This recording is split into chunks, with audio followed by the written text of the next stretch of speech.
Hello friends, आप सभी का तड़कता भड़कता चैनल में स्वागत है। मेरा नाम सत्यप्रकाश निषाद है। मैं आज आप सभी को हिस्ट्री पढ़ाऊंगा। तो चलिए सबसे पहले हम जानते हैं, स्टार्ट करते हैं क्लास। ठीक है। हिस्ट्री में हम लोग क्या करते हैं, जैसे हिस्ट्री का मतलब होता है कि अतीत का अध्ययन करना। ठीक है। हिस्ट्री के जो हमारे जनक थे, उन्हें जैसे जो हमारे हिस्ट्री के जनक थे, हेरोडोटस को हिस्ट्री का जनक कहा जाता है। ठीक है।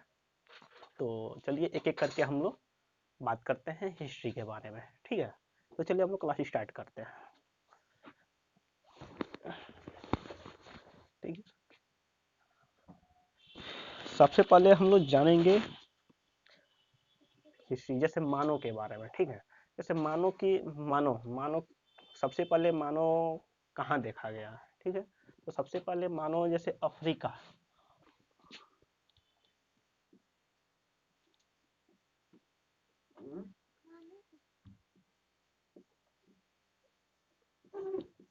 सबसे पहले मानव को अफ्रीका के जंगलों में देखा गया है। ठीक है। इसलिए जो अफ्रीका है, अफ्रीका को मानव जाति का पालना भी कहा जाता है। ठीक है दोस्तों। तो अफ्रीका को मानव जाति का पालना भी कहा जाता है। अब चलिए हम लोग हिस्ट्री पढ़ते हैं। ठीक है। अब हिस्ट्री, ठीक है, हिस्ट्री को हम लोगों ने तीन भागों में हिस्ट्री हिस्ट्री को हम लोगों ने तीन भागों में डिवाइड किया गया है। ठीक है। पहला है प्राक ऐतिहासिक काल, दूसरा है आधे ऐतिहासिक काल, और तीसरा है ऐतिहासिक काल। ठीक है। प्राग ऐतिहासिक काल में जैसे पुरातात्विक साक्ष्य मिले हैं। ठीक है। आधे ऐतिहासिक काल में भी पुरातात्विक साक्ष्य मिले हैं, और ऐतिहासिक काल में कोई पुरातात्विक साक्ष्य, ऐसा कोई साक्ष्य मिला ही नहीं है। ठीक है। फिर से आधे ऐतिहासिक काल में जो है, सॉरी, आधे ऐतिहासिक काल नहीं, जैसे प्राग ऐतिहासिक काल में जो है हमारा लिखित साक्ष्य नहीं मिले हैं। ठीक है। आधे ऐतिहासिक काल आधे ऐतिहासिक काल में लिखित साक्ष्य मिले तो हैं, परंतु उसे पढ़ा नहीं गया है। ठीक है। ऐतिहासिक काल में ऐतिहासिक काल में लिखित साक्ष्य मिले भी हैं और उन्हें पढ़ा भी गया है। ठीक है। तो चलिए हम लोग एक एक करके देखते हैं। ठीक है। तो स्टार्ट करते हैं। ठीक है। जैसे इतिहास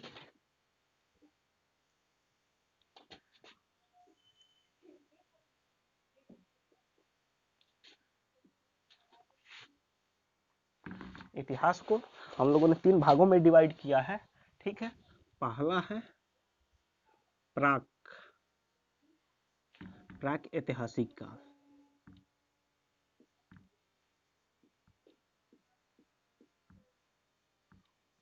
प्राक ऐतिहासिक काल,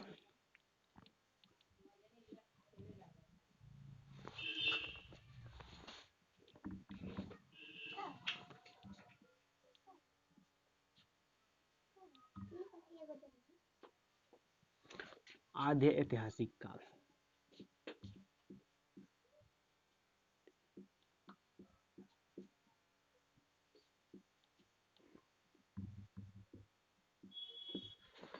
आधे ऐतिहासिक काल। ठीक है। यहाँ है ऐतिहासिक काल।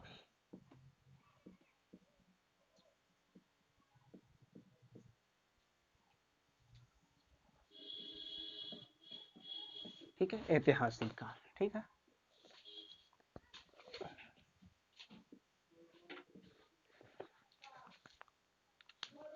ठीक है। ऐतिहासिक काल में, प्राक ऐतिहासिक काल में आपका मिला है, इसमें मिला है पुरातात्विक साक्ष्य।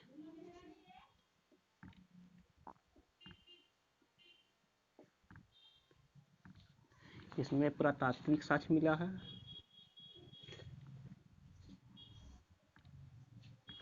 ठीक है। इसमें भी पुरातात्विक साक्ष्य मिला है।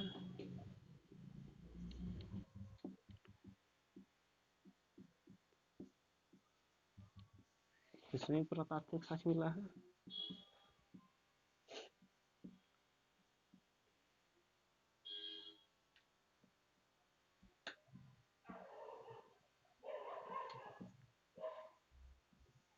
इसमें पुरातात्विक साक्ष्य नहीं मिला है। इसमें पुरातात्विक साक्ष्य मिला है और इसमें भी पुरातात्विक साक्ष्य मिला है। ठीक है। इसके बाद इसमें एक और पॉइंट है, लिखित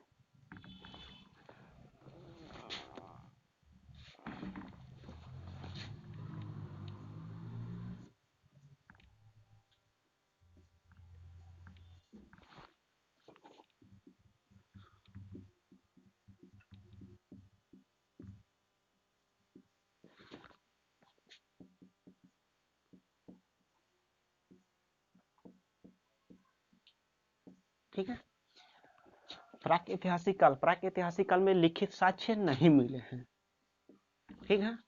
आधे ऐतिहासिक काल में लिखित साक्ष्य मिले तो हैं, आधे ऐतिहासिक काल में लिखित साक्ष्य मिले तो हैं, परंतु इसे पढ़ा नहीं गया है, ठीक है। और ऐतिहासिक काल में लिखित साक्ष्य मिले भी हैं और इन्हें पढ़ा भी गया है, ठीक है। तो इसमें अब ये देखा जाए, जैसे इसमें इतिहास को 3 भागों में डिवाइड किया गया, तो इतिहास को 3 भागों में जैसे लिखित के आधार पर 3 भागों में डिवाइड इसे किसने किया? इतिहास को लिखित के आधार पर 3 भागों में डिवाइड जैसे हमारे वैज्ञानिक थे रॉबर्ट्स ब्रूस ने इतिहास को लिखित के आधार पर 3 भागों में डिवाइड किया, ठीक है। अब यहाँ पे एक और हमारे वैज्ञानिक थे जो इतिहास को लिखित के आधार पर न बांटकर उन्हें खोज के आधार पर उन्हें 3 भागों में डिवाइड किया, ठीक है। तो खोज के आधार पर उन्हें 3 भागों में डिवाइड किया। उस वैज्ञानिक का नाम है हमारा क्रिस थॉमसन, जिन्होंने खोज के आधार पर इतिहास को 3 भागों में डिवाइड किया, ठीक है। प्राक ऐतिहासिक काल को पाषाण काल के अंतर्गत रखा, ठीक है। आद्य ऐतिहासिक काल को कांस्य युग के अंतर्गत रखा और ऐतिहासिक काल को लौह युग के अंतर्गत रखा, ठीक है। तो चलिए देखते हैं इसमें प्राक ऐतिहासिक काल है, इसको पाषाण काल के अंतर्गत रखा गया।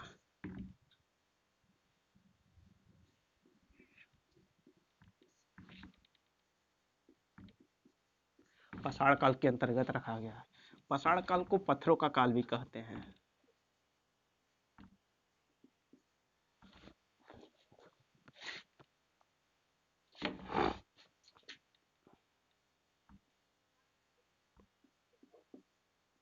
पत्थरों का काल भी कहते हैं, ठीक है, ठीक है। और आद्य ऐतिहासिक काल में जैसे एक पॉइंट है, आद्य ऐतिहासिक काल में एक पॉइंट है आपका सिंधु सभ्यता।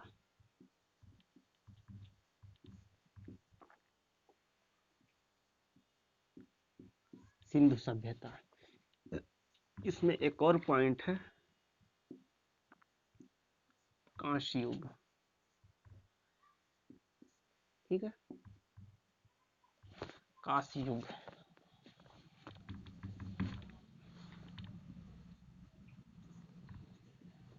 ठीक है। इसमें एक लास्ट पॉइंट है हड़प्पा सभ्यता।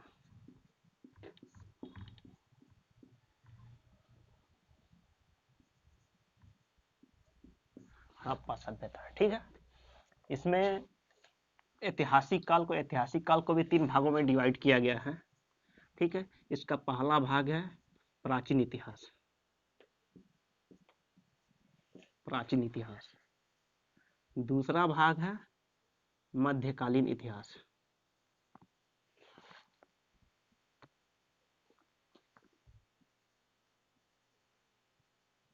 मध्यकालीन इतिहास। तीसरा हमारा है आधुनिक इतिहास,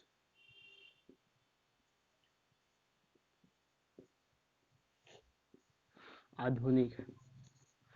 चौथा पॉइंट है हमारा विश्व, ठीक है। चौथा पॉइंट हमारा विश्व है। इसी तरह प्राक ऐतिहासिक काल को पाषाण काल के अंतर्गत रखा। अब पाषाण काल को भी 3 भागों में डिवाइड किया गया है, ठीक है। पाषाण काल को भी 3 भागों में डिवाइड किया गया है। इसमें हमारा पहला पॉइंट है पूरा पाषाण काल,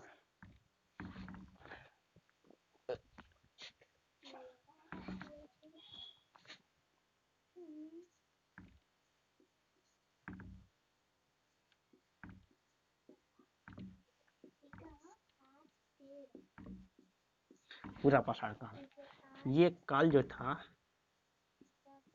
25 लाख से 12,000 ईसा पूर्व तक था। ठीक है, इसमें जो दूसरा था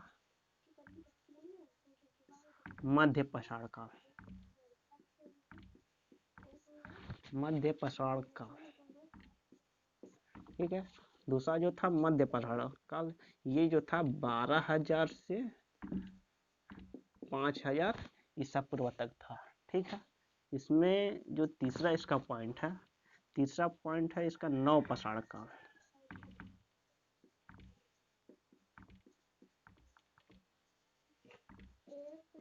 नव पाषाण काल, इसे जो बांटा गया है, इसे 5,000 ईसा पूर्व से 3,000 ईसा पूर्व तक है। ठीक है, ये जो हमारा प्राक ऐतिहासिक काल को 3 भागों में डिवाइड किया गया है। ठीक है, पूरा पाषाण काल, नव पाषाण काल, पूरा पाषाण काल, मध्य पाषाण काल और नव पाषाण काल। इसमें एक और भाग है, एक और पॉइंट है जिसे ताम्र पाषाण काल भी कहते हैं। ताम्र पाषाण काल, ताम्र पाषाण काल में बेसिकली जैसे औद्योगिकरण का विकास ज्यादा हुआ। ठीक है, तो चलिए हम लोग देखते हैं। जैसे पाषाण काल को 3 भागों में डिवाइड किया गया है, पूरा पाषाण काल, पूरा पाषाण काल, मध्य पाषाण काल और नव पाषाण काल। इसमें एक और पॉइंट है जिसे ताम्र पाषाण काल कहते हैं। ठीक है, आधे ऐतिहासिक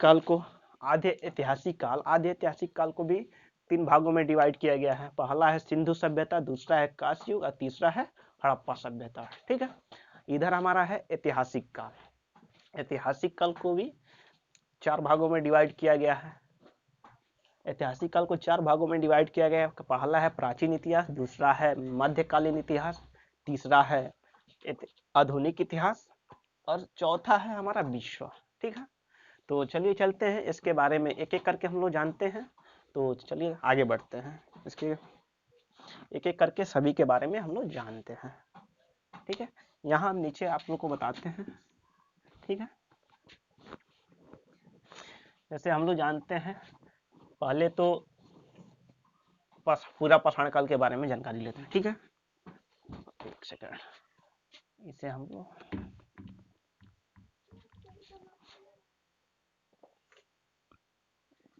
पूरा पाषाण काल,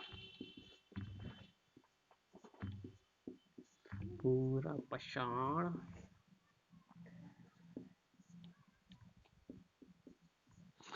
पाषाण काल जो है 25 लाख से 12,000 ईसा पूर्व तक था। ठीक है, 25 लाख से 12,000 ईसा पूर्व तक ये फैला था। ये अभी तक का सबसे लंबा काल था। ठीक है, जो पूरा पाषाण काल था, ये अभी तक का सबसे लंबा काल था। इसमें मानव द्वारा खोजी गई सबसे पहली थी जो इसमें मानव की सबसे बड़ी उपलब्धि थी आग की खोज। ठीक, मानव की सबसे बड़ी उपलब्धि आग की खोज थी पूरा पाषाण काल में। ठीक है, इसमें जो मानव थे पत्थरों के बड़े औजारों का यूज करते थे।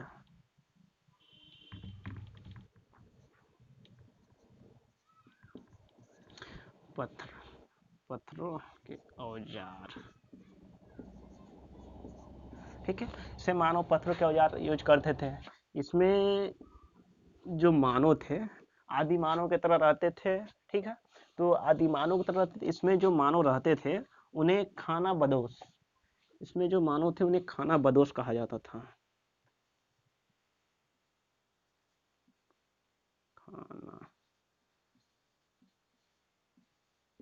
ठीक है, खाना बदोश, खाद्य संग्राहक, खाद्य संग्राहक, इसमें मानव को खाद्य संग्राहक बोला जाता था। ठीक है, इसमें जो मानव रहते थे वो आखेटक, बोले तो शिकार, इसमें जो मानव थे आखेटक शिकारी थे, शिकार करते थे पत्थरों के बड़े बड़े औजारों की सहायता से जानवरों को मार के अपना अपना जैसे पेट भरते थे या खाते थे, जो भी हो। ठीक है।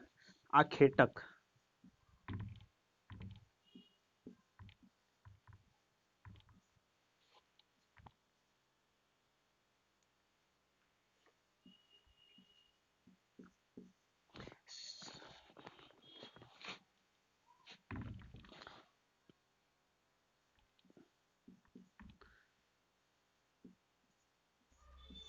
ठीक है।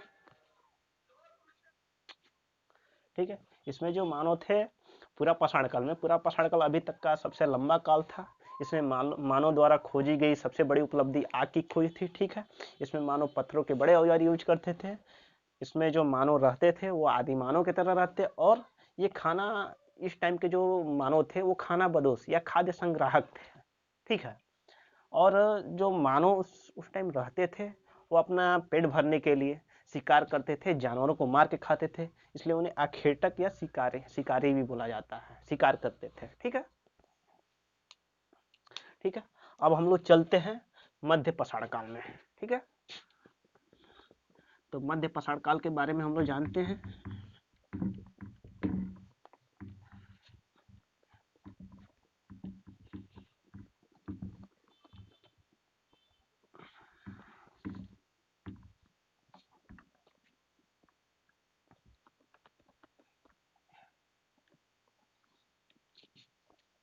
ठीक है। अब चलते हैं, हम लोग जानते हैं मध्य पाषाण काल के बारे में।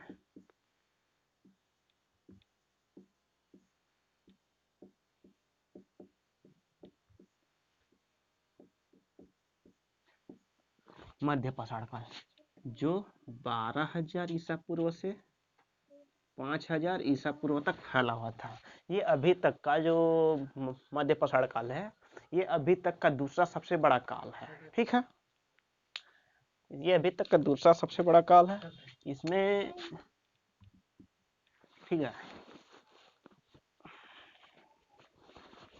इसमें जो मानव थे, इसमें मानव थे जो छोटे हथियार यूज, पत्थरों के छोटे हथियार यूज करते थे। ठीक है। छोटे हथियार। इसमें जो मानव थे पत्थरों के छोटे हथियार यूज करते थे। ठीक है।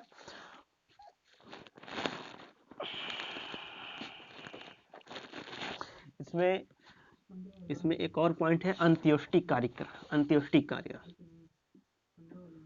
अंत्योष्टि। अंत्योष्टि।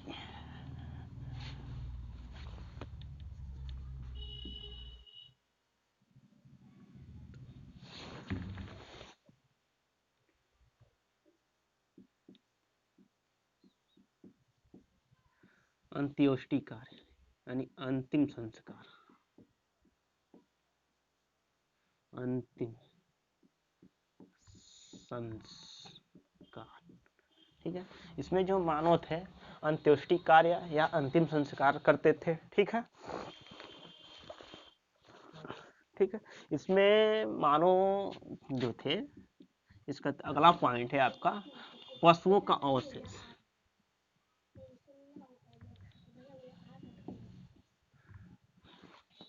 पशुओं का अवशेष।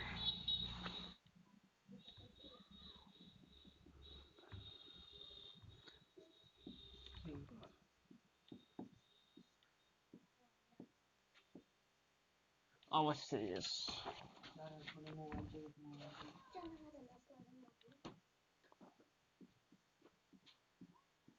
ठीक है। इसमें पशुओं के अवशेष मिले। ठीक है। पशुओं के अवशेष कहाँ से मिले? ठीक है। अगर ये पूछा जाए, इसमें जो मध्य पाषाण काल में पशुओं के अवशेष मिले, अब पशुओं के अवशेष मध्य पाषाण में कहाँ मिले, अगर ये पूछता है तो ये हमारा हो जाएगा आदमगढ़।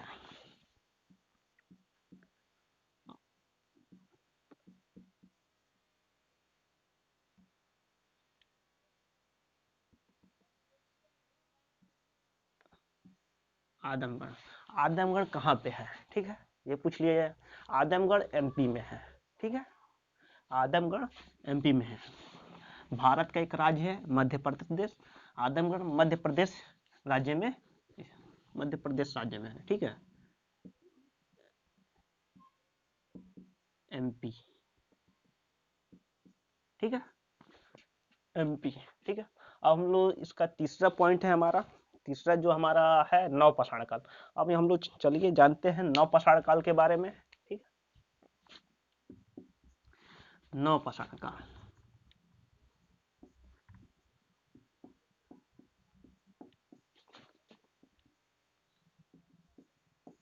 नवपाषाण काल ये जो था 5000 ईसा पूर्व से 3000 ईसा पूर्व तक फैला हुआ था, ठीक है, 3000 ईसा पूर्व तक फैला हुआ था। इसमें मानव द्वारा, ठीक है, इसमें जो मानव थे स्थायी आवास,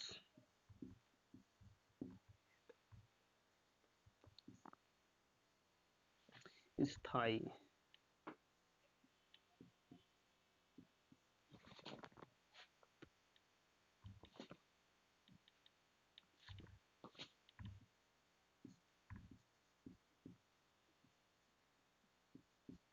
स्थायी आवास। एक और इसमें पॉइंट है कृषि,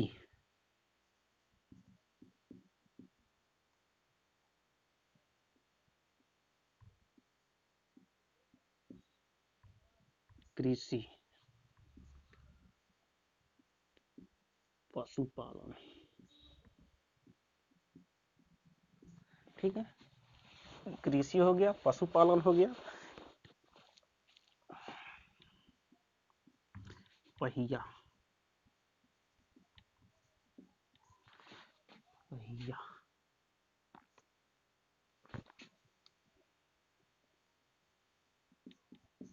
ठीक है, मनका,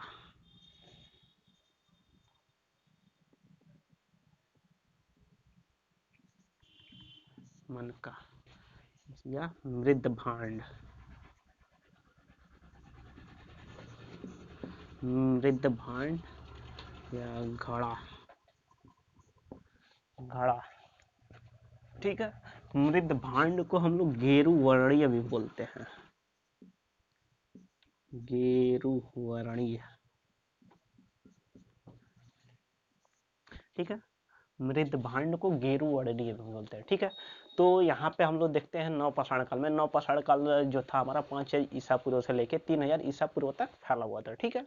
इसमें जो मानव थे, इसमें जो मानव थे ये अस्थाई आवास, जो नवपाषाण काल के मानव थे वो अब अस्थाई आवास बनाना स्टार्ट कर देते, अस्थाई आवास बना के रहना शुरू कर देते।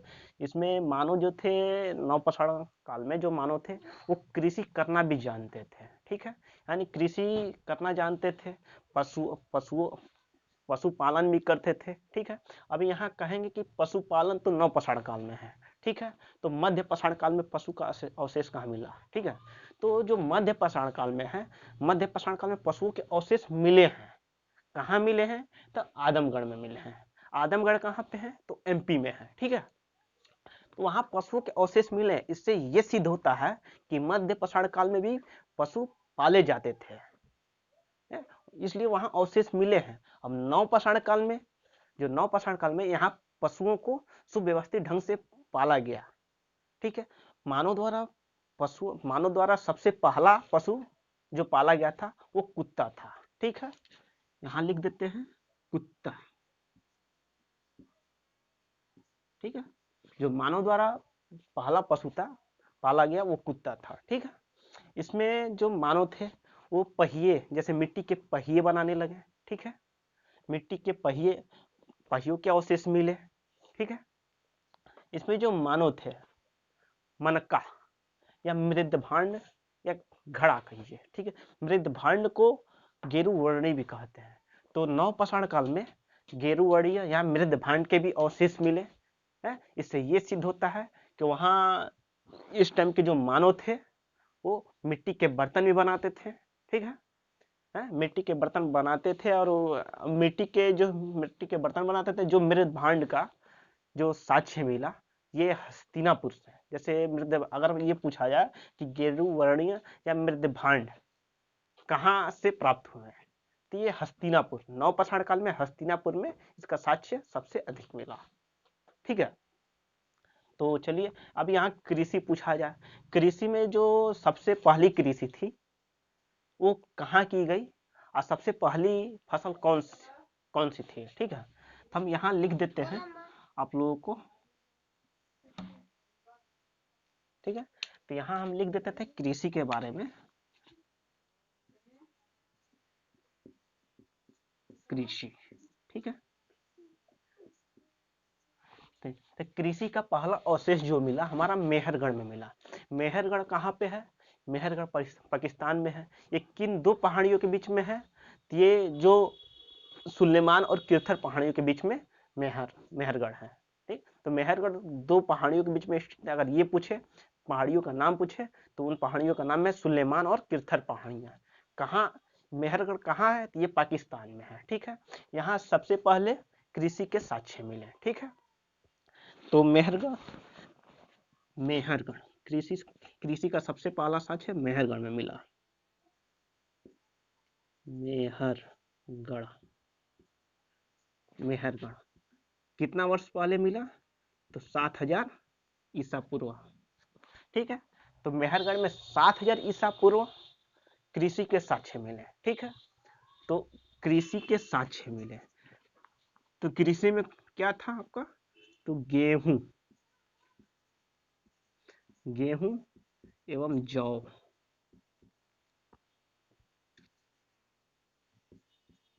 गेहूं एवं जौ के साक्ष्य मिले, ठीक है। इसमें एक और पॉइंट है, ठीक है। ईरान ईरान जो है, ईरान में जौ के साक्ष्य मिले, ठीक है। और गेहूं जो है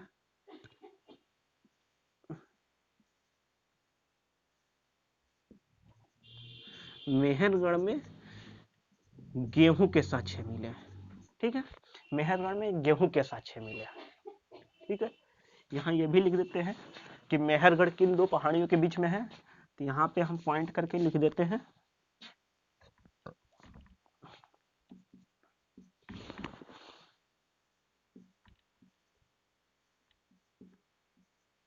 मेहरगढ़ सुलेमान और किरथर पहाड़ियों के बीच स्थित है।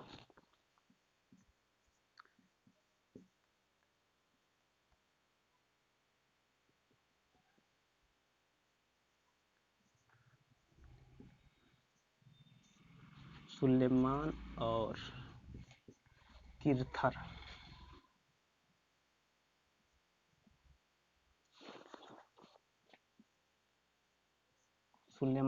किरथर, सुलेमान और किरथर पहाड़ियों के बीच स्थित है, ठीक है।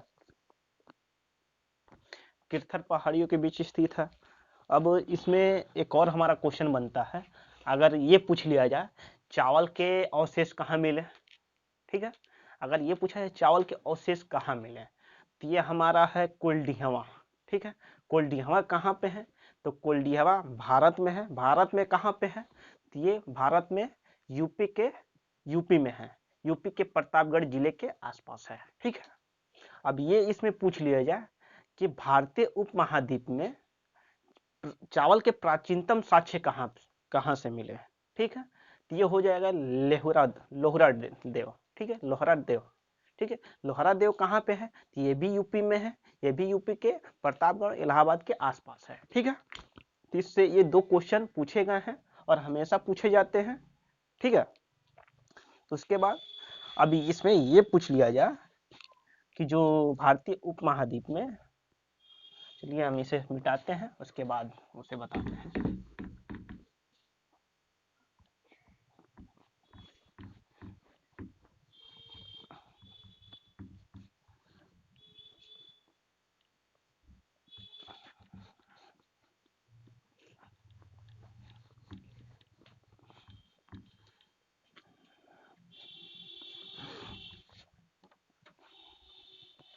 ठीक, ये तो हो गया। अब हम चलते हैं अपने अगले पॉइंट पे, ताम्रकाल में, ठीक है।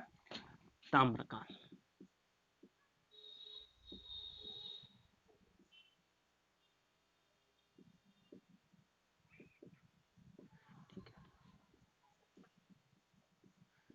ताम्र पसाड़ काल, ठीक है। ताम्र पसाड़ काल में सबसे, जैसे ताम्र पसाड़ काल में सबसे पहला जैसे मुख्य जो खोज थी, इसमें तांबे की खोज हुई थी और इसमें जो मानव थे औद्योगिकरण के तरफ काफ़ी ज़्यादा आगे की तरफ बढ़ रहे थे, ठीक है। जो ताम्र काल का जो विकसित रूप है सिंधु सभ्यता में भी देखने को मिल जाता है, ठीक है। इसमें एक मेन एक यही खोज हुई थी, ठीक है। मानव द्वारा जो यूज किया गया या खोजा गया जो पहला धातु था वो तांबा ही था, ठीक है। तो अब चलते हैं, ठीक है। इसके आगे मैं आप लोगों से कल मिलते हैं, इससे जो रिलेटेड क्वेश्चन होंगे इसके बारे में मैं आप सभी को कल बताऊंगा, ठीक है।